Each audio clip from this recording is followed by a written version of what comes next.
Gagawa na nga ba sila ng bahay sa Mars? Mayroong patimpalak o pakompetisyon ang National Aeronautics and Space Administration o NASA patungkol sa 3D Printed Habitat Challenge. O sa madaling sabi ay magdidisenyo at gagawa sila ng bahay para sa Mars gamit ang 3D printed technology.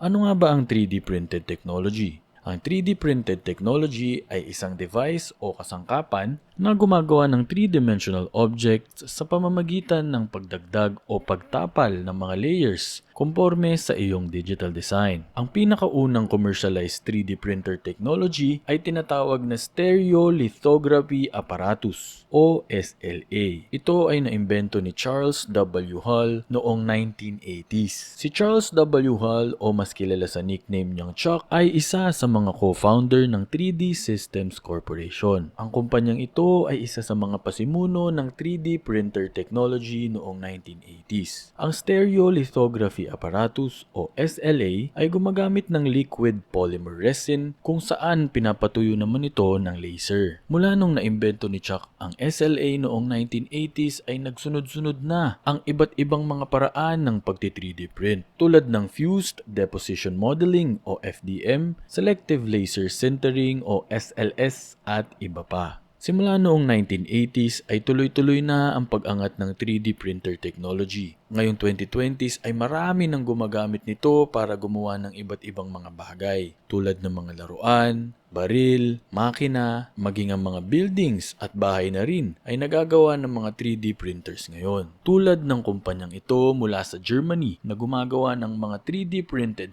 houses. Ito ang pinakaunang bahay na na-certify at naaprubahan sa ilalim ng National Government Building Regulations ng Germany. Kilala ang Germany bilang isa sa mga pinakamahigpit patungkol sa mga regulasyon sa kanilang bansa. Isa na dito ang kanilang pagiging mahigpit sa pagmumodify o paglalagay ng mga abubot sa inyong sasakyan. Hindi pwedeng dagdagan o lagyan ng mga abubot o accessories ang kanilang mga kotse. Kailangan mo munang dumaan at pumasa sa TÜV inspection o Technischer Überwachungsverein.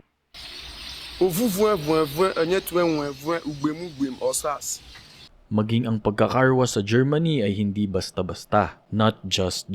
Kailangan mong mag-comply o sumunod sa iba't ibang mga regulasyon tulad ng una, ang wastewater consumptions. Mayroong kalang dami ng tubig na pwedeng gamitin ayon sa laki ng iyong sasakyan. Pangalawa, ang wastewater treatment. Ang mga car wash station sa Germany ay hindi basta-basta spray lang na spray ng tubig. Kailangan din nilang isipin kung ano ang nangyayari sa mga tubig na pumupunta sa mga kanal. Gumagamit sila ng oil-water separators at filtration systems para maalis ang mga contaminants na nagpapabad trip kay Mother Nature. Pangatlo, ang chemical usage. Ang mga car wash operators sa Germany ay obligadong gumamit ng mga environmentally friendly cleaning agents para hindi malason si Mother Nature at makasama sa mga tao. Pang-apat, ang mga water disposal. Hindi pwedeng basta-basta nilang ibuhos sa sidewalk ng kapitbahay nila ang mga pinaghugasan nila ng kotse. Panglima, noise and air pollution. Isipin mo pati ingay ng vacuum at usok na binubugan ng mga makina nila ay binabantayan ng mga taga-Germany. Grabe naman sila kahigpit. Dito nga sa Pilipinas, buhay naman kami. Top 3 pa nga kami sa mundo eh. Top 3 sa mga nagkakalat sa dagat. Aray ko po, balik na lang tayo sa mga 3D printers. Kung matatandaan nyo, sa umpisa ng video na ito ay nabanggit ko ang patimpalak ng NASA kung saan gumagawa sila ng mga 3D printed na bahay na nakadesign para itayo sa Mars. Kung ako ang inyong tatanungin, hindi ba mas maganda sa ilalim na lang sila ng lupa maglagay ng bahay? Dahil di natin masasabi kung magkakaroon ng violenting klima sa ibabaw ng Mars. Maaari silang gumamit ng ground penetrating radars o GPR para malaman kung ano ang nasa ilalim ng lupa ng Mars. Ang paghukay sa ilalim ng lupa para gawing tirahan ay hindi na bago. Noong unang panahon ay ginagawa na nila ito sa iba't ibang parte ng mundo, tulad ng Derinkuyu sa Turkey. Ang Derinkuyu ay isa sa mga pinakamatandang underground cities sa buong mundo. Sa sobrang tanda ng underground city na ito, ay marami ng sibilisasyon ang tumira dito. Sa katunayan nga ay sa sobrang tanda ng city na ito, ay hindi pa rin nila alam kung gaano katanda na At sino ba talaga ang humukay ng underground city na ito? Ang Derinkuyu ay mayroong maraming palapag o levels na aabot sa lalim na 200 feet.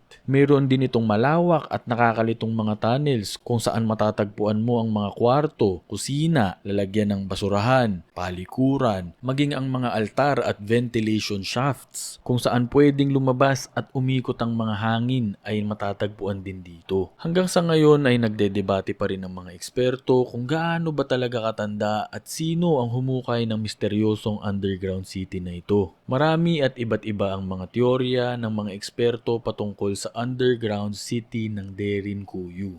Isang teorya ng mga eksperto ay ginawa raw itong silong ng mga sinaunang tao dahil nalaman nila na mayroon ng paparating na delubyo o apocalypse. Meron din nagsasabi na ang Derinkuyu ay hinukay noon para maging taguan ng panahon ng gyera. Hindi ba't magandang isipin na balang araw ay magkakaroon tayo ng underground city sa Mars? Kaya din kaya ni Elon Musk gumawa ng underground city sa Mars? Talaga namang nakakaaliw at interesting ang mga scientific breakthroughs sa panahon ngayon. Kayo, ano ang inyong opinion patungkol sa mga underground cities sa ilalim ng lupa? At sa tingin nyo ba ay makakagawa si Elon Musk ng underground city sa Mars? Comment ninyo sa baba ang inyong palagay at mag-subscribe. Maraming salamat sa inyong panonood. Hanggang sa muli.